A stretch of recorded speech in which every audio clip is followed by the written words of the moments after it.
অনুরাগের ছোঁয়া ধারাবাহিক নাটকের আগামী পর্বগুলোতে আমরা ঠিক এমনটাই দেখতে পারবো যে চারু যখন নিজের শরীরটা অনেকটা খারাপ করে ঠিক তখনই যেন অলি এবং সূর্য মিলে তাকে একটি হাসপাতালের মধ্যে ভর্তি করিয়ে দেয় এবং সূর্য একটি কাজের জন্য বাইরে চলে যায়।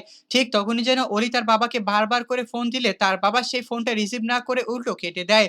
যার কারণে যেন এবার অলি তার বাবাকে বলতে থাকে যে বাবা হয়তো বা ওই মহিলাটার সঙ্গে চলে গিয়েছে, ওই মহিলাটার সঙ্গেই কথা বলছে। আর এখানে ওই মহিলাটা বোঝাচ্ছে তার মা দীপার কথা। হ্যাঁ বন্ধুরা, অনুরাগের ছোঁয়া ধারাবাহিক নাটকের আগামী পর্বগুলোতে আমরা ঠিক এমনটাই দেখতে পারবো। আর আপনারা যদি আমাদের চ্যানেলে নতুন হয়ে থাকেন তাহলে চ্যানেলটিকে অবশ্যই একটি সাবস্ক্রাইব করে দিবেন।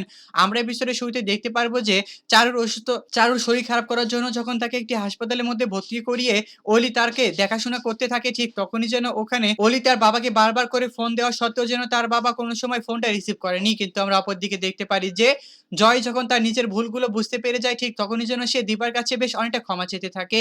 হ্যাঁ বন্ধুরা, অনুরাগের ছোঁয়া ধারাবাহিক নাটকের আগামী পর্বগুলোতে আমরা ঠিক এমনটাই দেখতে পারবো। আর আপনারা যদি আমাদের চ্যানেলে নতুন হয়ে থাকেন তাহলে চ্যানেলটিকে অবশ্যই একটি সাবস্ক্রাইব করে দিবেন। আর আজকের এই এপিসোডটি আপনাদের কাছে কেমন লেগেছে তা অবশ্যই আমাদেরকে কমেন্ট করে জানাতে একদমই ভুলবেন না। চ্যানেলে নতুন হয়ে থাকলে চ্যানেলটিকে অবশ্যই একটি সাবস্ক্রাইব করে দিবেন। ধন্যবাদ।